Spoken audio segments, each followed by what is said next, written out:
Welcome to Gut Punch, the podcast that explores life-changing moments. Hosted by Kathryn Lancioni, a seasoned educator with personal insights into resilience. Kathryn shares how life can change in an instant, shaping our path forward. Each episode features inspiring guests who face their own gut punch moments. Guests share their journeys through loss, upheaval, and triumph. What to expect: honest conversations, lessons in resilience, inspiration for growth. Join Kathryn as she highlights courage and perseverance in every story. Gut Punch is a reminder that there is always a path forward. Be part of the conversation. Register now to join Kathryn for today's journey. Hello, everyone. Welcome to another episode of the Gut Punch podcast. My name is Kathryn Lancioni, and I'm your host for today's show. Today, we are joined by Andrea Parquette, who is just an incredible human, someone that's dealt with a rather amazing gut punch, and most importantly, someone that has done amazing things from navigating, kind of this unexpected life hurdle. And she's the president and I believe the founder of the Stigma-Free Mental Health Foundation. Andrea, welcome. Thanks for joining us today. Thank you so much. I'm absolutely thrilled to be here. What an honor. Thank you. Oh, it's my absolute pleasure. So, Andrea, first of all, you're up in Canada today, right? That's my home. Yeah, definitely. I'm in Saskatchewan. I live in a little town called Moose Jaw. I do a lot of traveling for work, so I do like coming back to my little community here in Canada. Love that. Love that. It's Moose Jaw, like as in moose and jaw together. Yep. That's a good one. I like that. I know. It might be the smallest place that someone has been from so far on the show, but that's great. Yeah. I always love going to Canada. Anyway, so, all right. So let's get right into it. So if you could tell us a little bit about yourself, the work that you're doing, and then we can talk about your gut punch. That would be fantastic. Thank you so much. Well, I'm president and original founder of Stigma-Free Mental Health Society, but we renamed in 2016 from the Bipolar Disorder Society. Same organization, but with an evolution with my co-founder, Dave Richardson. And so I lead up operations for the charity, very passionate about lived experience and bring that into all facets of our organization in schools, and also programming peer support training in rural communities. And I have a lot of personal passions too, but I'm sure we'll dig into that in a bit. We will. Yes. And I have to say when we did our pre-call and you were talking about the work that you're doing in the rural parts, I just find fascinating. So I would love to talk about that as well today. So what happened? What was your gut punch? Okay, back in 2005, so it was a little bit ago, I was living the high life, partying all the time, lots of friends, had moved to Ottawa, which is the capital here in Canada, big city. Right. I'd driven across the country to pursue my political dreams, as I have a degree in political science. And I also ran for nomination for the Member of Parliament when I was 25. Wow. Yeah. So I had some great connections and wanted to work in the House of Commons. So as I drove across the country, I was so excited for my new life. But when I arrived, it seemed all those connections fell away and weren't really interested in hiring me or even being around me much at all. But that's not the gut punch. Okay. The gut punch is definitely when I couldn't find a job. So I, served food and trying to get by in life. But pretty much suddenly, I ended up going into a major psychosis where I was believing things, hearing things, and I did not know I was sick. What ended up coming out of that situation is I was experiencing a major mania, which is a diagnosis later of bipolar disorder, and mania being high energy, no ability to make wise decisions, Right. fast talking, feeling so connected to people. It's overwhelming. But again, I thought I was just on an amazing journey. So you just thought you were being like uber productive, basically. Yeah. You were interpreting. Not even just productive, but I wasn't in a solid job at that time. It was more about and my strange behavior got me fired from that serving job. I just felt connected to people. I'd walk into coffee shops and be like, hey, I'm Andrea. Would you like to have a coffee? Just to total strangers. And Wow. I even gave my diamond ring away to a man in a wheelchair out of empathy, which was from my grandmother. Oh my gosh. And yeah, as time unfolded, that breakdown, it was very scary. I saw the devil's head dance in front of my face in that mad psychosis. Wow. Imagining somebody knocking on the door Nobody was there. So I called the police thinking the house was being invaded. And they came and got me. I talked to the police for about 20 minutes.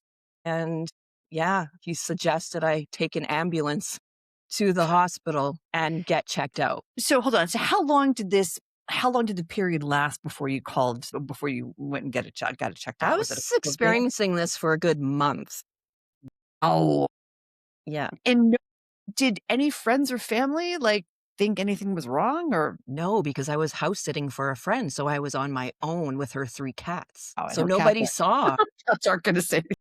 Yeah, nobody saw. But when I did visit my friend thinking she was murdered, she did step back What? and say, right? She stood back and said, "What is wrong? Are you okay?" Yeah. Funny enough, she met me at the hospital, was one of the few friends I had. And I'll always remember this nurse putting her hand on my shoulder and saying, "Hun, you're coming with us." And I was hospitalized for the first time. How long were you in the hospital for the first time? A month. Wow. A month. I was diagnosed in a matter of 2 weeks. It Okay. was very fast and very obvious what was going on with me. My Yeah. mother had been diagnosed with bipolar disorder, so there was the family thread. Yep. Yeah. So you're in the hospital, you're there for a month, you get discharged, or did you say, "Hey, I'm ready to go"? How does that work? Well, it was interesting what happened while I was in the hospital. My roommates that I was living with at the time basically took my key and said, "You can't come back," because they were extremely afraid of me having a mental illness, and the stigma was pervasive in their minds, and they were Yeah. afraid of me. I understand stigma is prevalent, but it was a cruel thing to do. Yes. I had spent all of my money thinking the prime minister was infusing my bank account with endless money. So I was giving away $5 bills in multiples of dozens while I was out of the hospital before I was admitted. So I had no money. And I was extremely lucky that a social worker took an interest in me and said, "I'll give you $400 for rent, but that's all we can do. And you have to get this form signed." And it was social assistance. And I thought, wow, a newly minted bipolar diagnosis and a form to sign saying I'm on welfare and trying to convince a new landlord that I'd be a good tenant. Oh, God. That's crazy. So take us from there. What happened after that? So, you know what? There was no internet in the hospital. So Never it was a was. good old newspaper. And I pulled out the newspaper and I thought to myself, still, stable, but not fully stable, but Yeah. stable enough to be able to do, these things, make a phone call, talk to people. And there was one ad that really caught my eye for a place to live. All the rest of them said $600 for one room in a house, or, $500. I only had $400, but one place said rent negotiable. And I was like, I was in politics. I can negotiate this. Okay, so you go and I talked to her on the phone. Her name was Heather. She was an amazingly cool human being. Very nice. Yeah. She said, Okay. "Why don't I give you a ride, because my house is so hard to find, and I can help you out. We can meet. We can have tea at my house." It was very casual and legit. Yeah. But when I went to tell her where to pick me up, my home, I realized I lived at the psych ward. So how would it go over if Heather was to pick me up at the hospital at a psych ward, knowing my story? But she came by and picked me by the hospital. And Okay. I just simply didn't tell her what was happening at the time. Yeah. We went to her place, had tea. It was just beautiful. She had all these pictures of angels and it was just so warm and inviting. And I sat with her and I said, "I have to tell you something." And she says, "I want to be completely authentic with you." Yeah. And I told her my story. For the first time, I shared what I had truly been through. And she Okay. looked at me and she said, "Andrea, I think you'd make a great roommate. Let's do this." Oh. Yeah. Oh, I love that. Yeah. So I ended up moving into her place after I was discharged after 1 month. Went and gathered my dresser and the little things that I did have, because I'd recently moved to Ottawa, so I didn't have very much from my old roommate's place. There was a lot of hostility and it felt very uncomfortable. But I thought I was embarking on a new life and that things would get better. But Right. little did I know they would only get worse. What happened next? I tried to rebuild. I would go to a dance club with friends, but the lights were so overwhelming and piercing that I couldn't even stand to be there. I started experiencing intense paranoia, and I believed it was all from my medication that they had put me on. However, I didn't take into account that, you know what, you just had a major, major breakdown. So I just really didn't blame it on that. So I decided, okay, I need a job. The gas tank was running empty. And I got a job at Boston Pizza here at one of the chain restaurants as a server. And I managed to garner enough dollars together to go back to Victoria, which was my home before Ottawa in British Columbia, west side.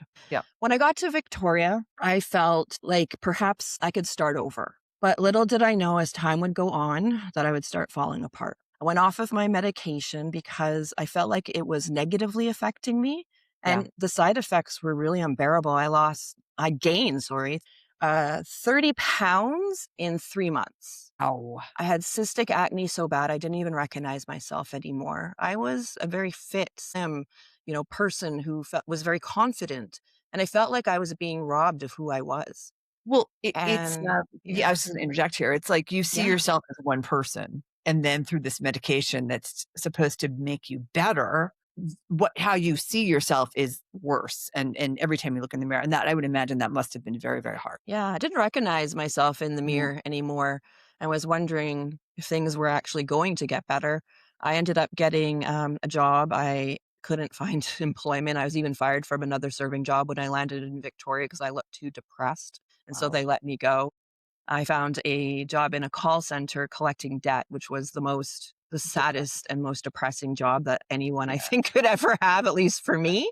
It just wasn't enjoyable in that cubicle hell. And then one day I called in sick to work one morning and I had enough. And I just said, I'm not coming in. And I went back to my bedroom and I sat there and wrote a note talking about, it wasn't worth it anymore. And this is the best choice. I didn't think of family and friends in that moment or anyone else. I just couldn't escape the pain. I just wanted the pain to stop. So I swallowed a very big bottle of medication. And I don't remember too much, just what pieces of what people have told me, but I ended up in the intensive care unit for 3 days. So do you know how you even got to the intensive care unit? Who found you? I discovered my friend, Diane, and she never really comes to my house very much because we always went to her place, but she had a gut feeling that something was wrong. And because I wasn't answering my house phone, I had lost my cell phone weeks earlier. The house phone was ringing and I had these roommates that I never really talked to. They were like Asian exchange students who were okay, but we never communicated.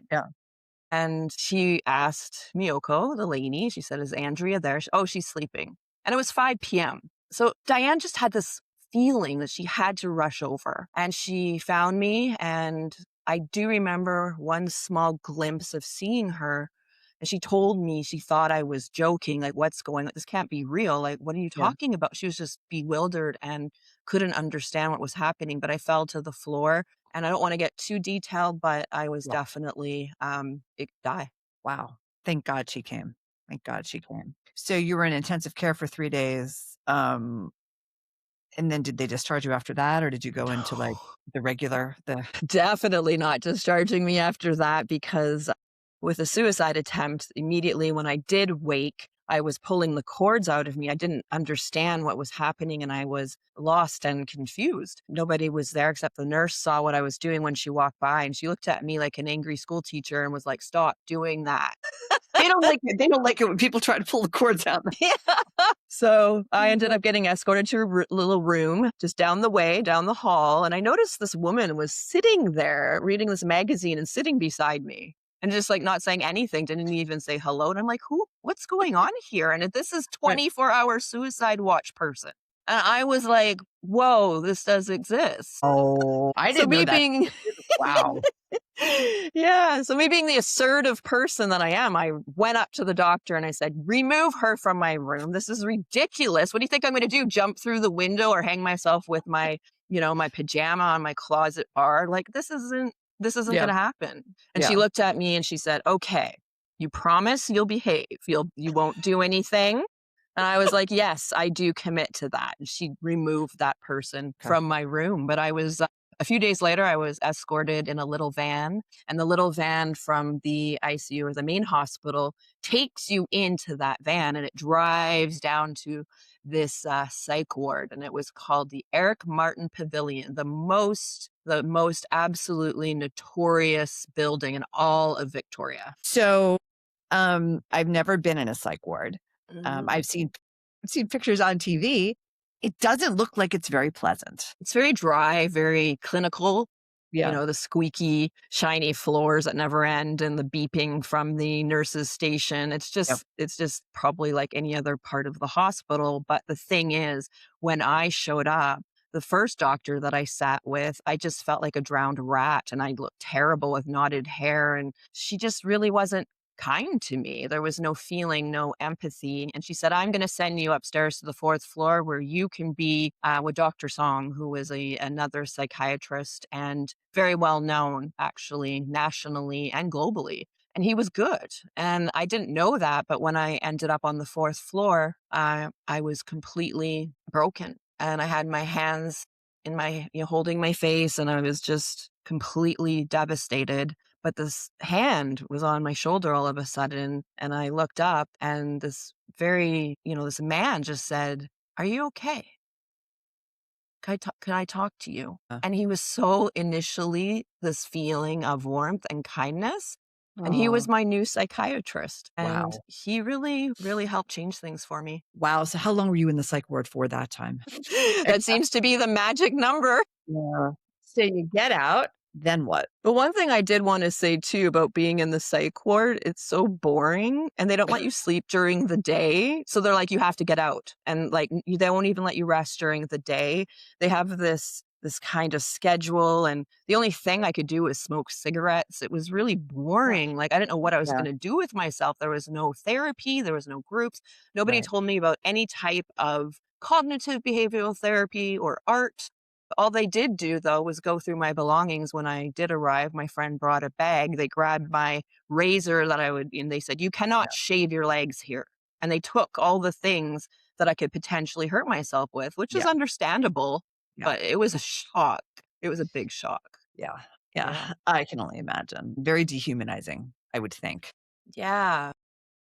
Very dehumanizing. Okay. So you're out for the second time. You're in Victoria. Yeah. What do you do? Well, I had to walk home, and it was hilarious because they give you the 𝗘𝗃𝗲𝗄𝗃𝗲𝗄𝗃 plastic bag, and everyone knows what it looks like. And I'm carrying it down the road. And my home at the time was only a few blocks down. So I said, I'll walk home. And I have to tell you, it was a defining moment where I realized, what are you going to do with your life now? What now? And I looked up to the sky and I was asking this question, and I really didn't know at that time. When I got back to my home, the only thing that really greeted me was my suicide note. So I crumpled it up because I really wanted to live at that point. I've been through a lot of talking with Dr. Song, and he recognized my intelligence and my drive, my bachelor's in political science and the run for nomination for member of parliament. And he said, you are smart and capable. You can do this. Yes. He believed in me. Were you like, when you're walking down the street with your bag and you get to the house and you find the suicide note, is that rock bottom for you? Or was that rock bottom for you? No, that was the beginning of something better. The rock bottom was the suicide attempt. Being in that hospital in the ICU, that was the gut punch, and that was the rock bottom, but there was only room to go up from there. Love that. All right. So take us on the journey. Where did we go? Yeah. So my friend Shauna, she's amazing. She was living in South Korea at the time, and she was a children's teacher, what's called a hagwon, which is a academy for these kids, and they go to learn English. She just called to see how I was doing. She heard I had been hospitalized, and she was worried about me. Yeah. We then discussed that I needed a new start. I needed some purpose in my life. And she said, why don't you just come to South Korea? And she said, I can get you a job. She says, my recruiter, you have a bachelor's, Andrea. you're a woman. They love women teachers with bachelor degrees. Like you would have no problem. I'm like, in political science? She's like, it doesn't matter. I was like, okay. So I contacted the recruiter. In a matter of a week, I was approved to head to the 𝗘𝗍𝗄𝗃𝗲𝗄𝗃𝗲𝗄𝗃 Academy in Gwangju, South Korea. And I was to Oh my leave in a gosh. month. In a month. So I Wow. told, it's amazing, right? Yeah. Love So, that. yeah. So I told Dr. Song about it. And instead of shaming me, saying I couldn't do it, he prescribed me 6 months of my medication, which I was committed to taking, Yep. as he convinced me that it was a good idea. He put me on some different medication. It wasn't perfect and it would take some time, a long time to really adjust, but it was better. I was Good. functional and I could live a better life. Yeah. Yeah. Sold my car, that 1996 green neon car. I just decided it was time to let it go. It was the car that drove me to Ottawa. It had been with me through the Wow. smoky cigarettes. Like it was time to let it go. And I Yep. had enough money. And then Shauna even lent me a little bit more money, like $1,000 to help make it happen. She was amazing. She believed in me. Incredible. So I'll always remember stepping off the plane, heading into the airport in Gwangju, and she met me there with the headmaster, as they call it. And we took his car and drove through the city, and it was amazing. All the lights, it was like Vegas on steroids. And it was just so jaw-dropping. I was there at that Hagwon for about, I would say, 6 months. But I kind of had fallings out with a lot of the people around me. I was drinking heavily. My bipolar disorder was out of control. The boy that I had really fallen for dumped me over email. Things just weren't great. My behavior, people turned on me, and I understand why now. However, I talked to the headmaster and I said, I'm going to quit if you do not transfer me to the Mokoko school on the East Coast, to the new school, because I can't be here anymore. It's just not working for me. And eventually he agreed. So when I got to Mokpo, all these new friends, I'm going to do it right. And I did. And I was there for 1.5 years. And I loved it. I loved it. I learned how to talk to these kids. Iliwa means come here. Anja, sit down. I learned all of these words and I felt amazing when I ended up getting also a contract for the last year of it as a university professor at Muan University. Yeah. That's amazing. That's amazing. So love this story. And so you spend about 2 years in South Korea? Is that about right? Yes. And then what brought you back to Canada? Well, I took a little vacation for a couple of weeks near the end of the second year. There was about a few months left. And I had all this vacation time because as a university professor, you get quite a bit. And it was, what was I going to do but go home? Swore I would never move back to Canada. It was forever dead to me because of everything that had happened. It's understandable. Yes. Yeah. But when I went and visited, I saw some friends, saw some family. It wasn't wonderful. I'm not going to lie. It was pretty decent. But the one thing that really wanted me to move back is when I walked down the beautiful harbor in Victoria. It's a gorgeous city. It is. And as I walked down the harbor looking at the boats by myself, I had to pause for a minute because I realized, wow, it doesn't feel bad anymore. It actually feels really peaceful. So I decided I'm going to go to South Korea, finish off my contract, and come back. And I did. I moved back in a couple of months. What I love about that is something that we've talked with other guests about is like that importance of listening to yourself, that importance of your body tells you things, your mind tells you things, and listening to that, which you did. I love that. So you eventually moved back. Yeah. And then take us through what happened after that. For sure. So when I was in Korea, just a quick reflection, I had this dream to create a charity that would help people. And I brought that dream with me to Canada. I don't know, I contacted some people in my world who may know how to do that, how to create a charity. I had no idea. I even sketched out names like the Bipolar Mental Health Foundation and just what would I do, and writing in that hot apartment in my journal. And I just knew deep-seated feeling that this had to be done, but I didn't know how. And I just let it go, not the dream, but the process of trying to force it. And I ended up instead during that time, and I focused in on taking this seminar called the Landmark Forum. Okay. And it's a wonderful seminar, 3 days long. And it's not self-help. It's more about discovering about who you are in a sense and what you want to do perhaps with your life. It's what you make it. And I'll always remember on the third evening, there was all the family and friends of the people who took the course, all the participants. There was 500 people in this gymnasium, and they were sharing about the course on the stage, but they wanted people to share as well who had been through it. I'll always remember that facilitator looking me in the eye and saying, "Hey, Andrea, would you like to come to the microphone and share what you got out of the Landmark Forum?" Wow. I had never spoken to one person, even in university. We didn't have like maybe 3 people. I don't know. I really didn't have that skill. And it was petrifying. But Um, I went up to the microphone, looked around, lifted my head high, and I said, "Hi, everybody. My name is Andrea. And I've realized in this seminar that I may have bipolar disorder, but I'm not bipolar disorder. And I can live an extraordinary life." And that moment, all that inner stigma, that shame, it just boom, left me. It was it gives me shivers even talking about it right now because it was so profound and was my turning point. That yeah. was the moment. Yes. I understand that. And I can only imagine being on the receiving end of it, people hearing it. It's like that was like a drop the mic moment. I mean, that really was so simple yet so tremendous. Yeah.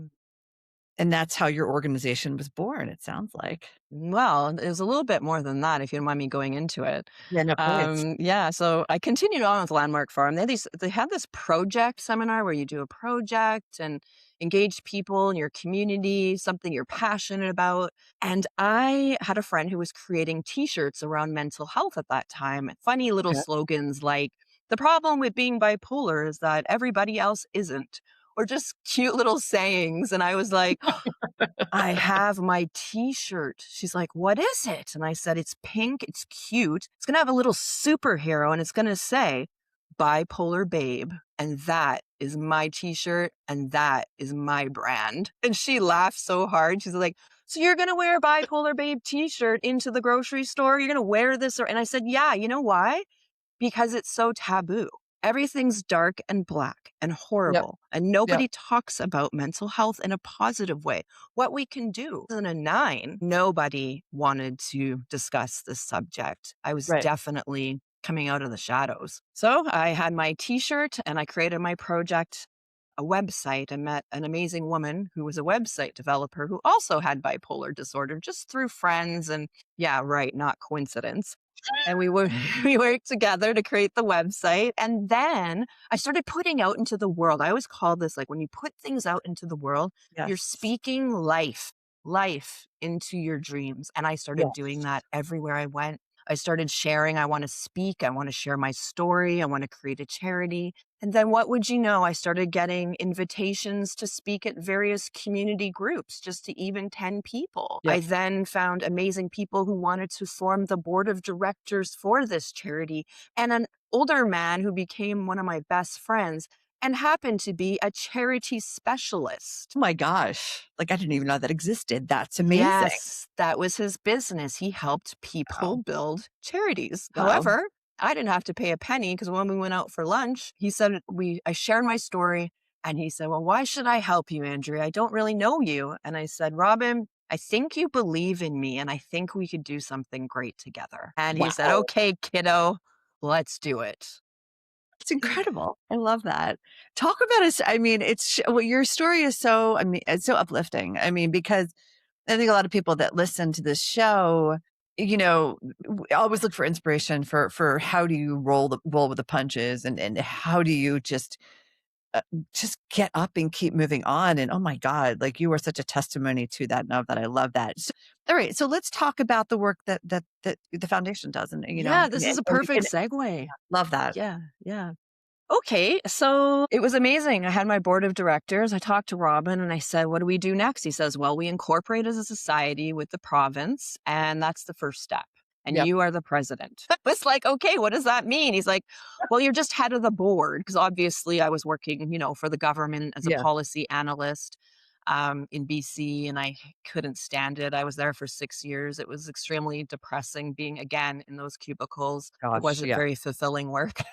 No, never is. Paid well, but that was about it, right? Yeah. And we incorporated in 2010, January, as the Okay. Bipolar Disorder Society of British Columbia.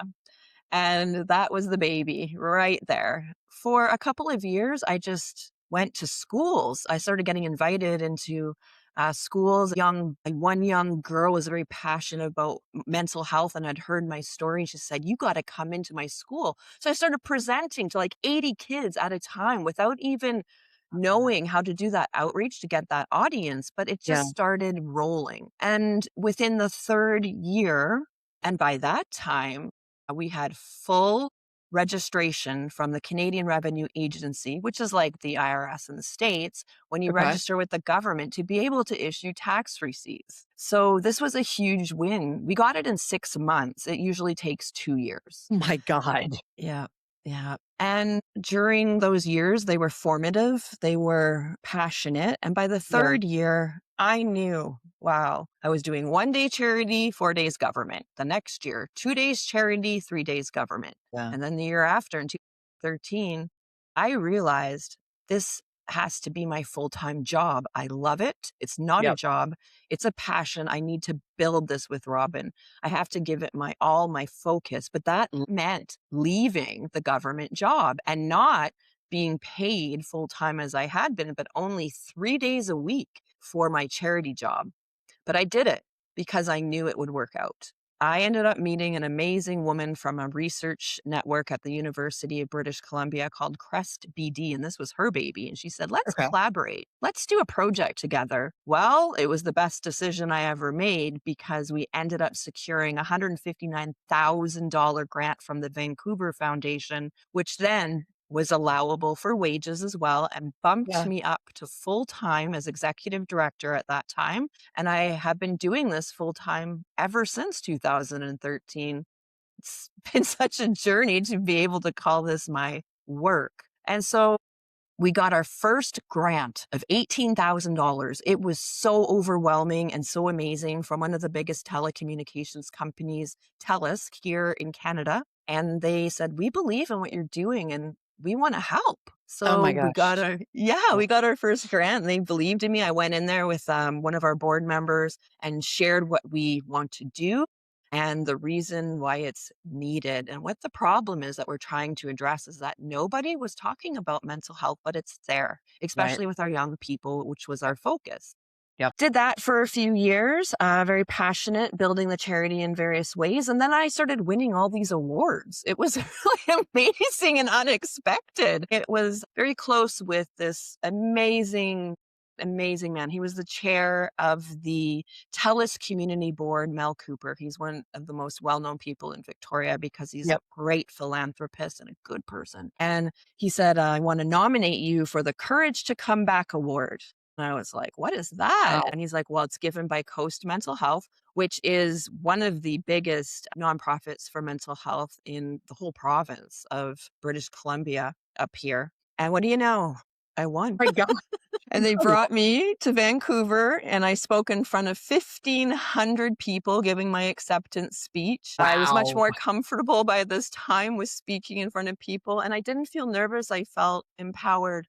I felt celebrated and I felt seen. And when I was giving my speech, I strategically said, because I knew all these people there were from Vancouver, which is the big city here. Yep. And I met this man, Dave Richardson, who was introduced to me by my good mentor, Mel. And he ran up to me and he said, I want to make stigma-free zones with you. And he shook my hand and I thought, wow, what's that? And we ended up meeting. He was in France all summer, but we talked and he pledged 25 grand that night to me. Wow. So you were just like, as you said, you kind of put it out there in the universe and all of this just great stuff just Yeah. kind of dominoed. That's incredible. Yeah. Yeah. And so as time would unfold with Dave, he gave that donation to the charity and he became very much engaged in helping with program ideas, introducing me to other potential donors. And in a matter of 2 years, he then became the board chairman.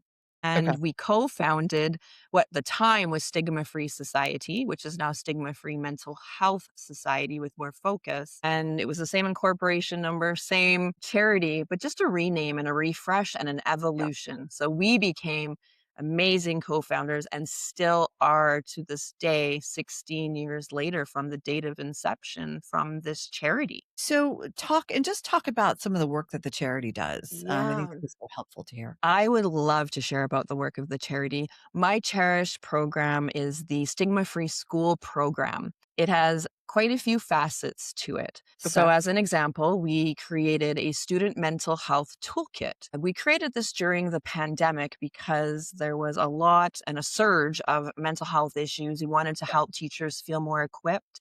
This toolkit is for educators, school counselors, and even parents, caregivers, and guardians, and for students themselves who want to learn about mental health, mental wellness strategies. It's packed with comic books and it has animations and documentaries. It's very robust, added to all the time, improved, and it's one of our babies. Visited 27,000 unique users a year.